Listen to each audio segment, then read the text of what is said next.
जय हिंद दोस्तों, राधे राधे सभी को। आशा करता हूँ कि आप सभी अच्छे होंगे और हम पहुंच चुके हैं एक्सरसाइज 3.3 के क्वेश्चन नंबर 6 पे। तो आइए चलिए सॉल्व करते हैं क्वेश्चन नंबर 6 को बिना टाइम वेस्ट किए हुए।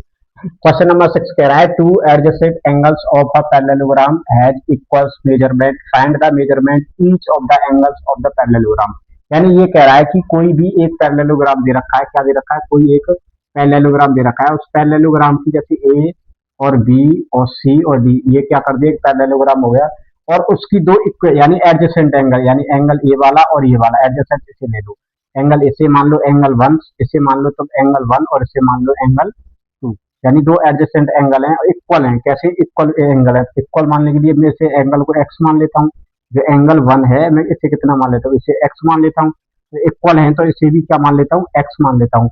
तो यानी मैं क्या करूंगा? लेट्स लेट्स मतलब माना, माना मतलब एंगल ए वाला हो गया ना। ये एंगल ए कितना मान लिया मैंने? एक्स मान लिया। और बी एंगल बी भी मैंने कितना मान लिया? एक को मान लिया। क्योंकि ये कह रहा है two adjacent angle of parallelogram has equal measurement. Equal मतलब बराबर है, तो दोनों कैसे हो गए? बराबर। तो हम पता है कि angle x plus x is equal to 180 degree. 180 degree क्या हमें पता है? हम जानते हैं कि एडजेसेंट एंगल कैसे होते हैं। एडजेसेंट एंगल कैसे होते हैं? एडजेसेंट एंगल जो होते हैं कैसे होते हैं? Adjacent angles are sum of 180 degree. कितना होता है एडजेसेंट एंगलों का? Sum of 80 degree. किसमें होता है? ये पैरेललोग्राम में। पैरेललोग्राम में कितना होता है? एडजेसेंट एंगलों का सम कितना होता है? 180 डिग्री। तो हमने ये 180 मान लिया। ये कितना हो जाएगा? 2x। 2x बराबर कितना हो जाएगा? 180। तो x बराबर कितना आ जाएगा? 90 डिग्री। कितना आ जाएगा? 90 डिग्री। तो हम जानते हैं, देखो ये वाला भी कितना आ जाएगा? 90 डिग्री का। और ये वाला भी कितना आ जाएगा?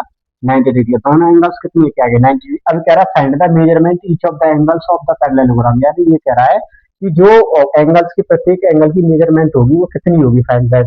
तो कैसा होगा? ईच, यहाँ आंसर में क्या लिखेंगे? आंसर में लिखेंगे each, each is a right angle. Each is a right angle. Right angle क्यों? राइट एंगल कैसे हो? राइट एंगल वो होता है जिसकी एक कोण कितने का होता है? 90 डिग्री का। तो ये कैसे, यानी दोनों प्रत्येक कोण कैसे 90 डिग्री के हैं। तो हम बस इतना ही बताना था कैसे है। तो कैसे राइट एंगल है, दोनों कोण कैसे निकलेंगे? Right angle. आशा करता हूँ कि आपको ये अच्छे से समझ में आएंगे। आज के इतना ही। जय हिंद, जय भारत। थैंक यू दोस्तों।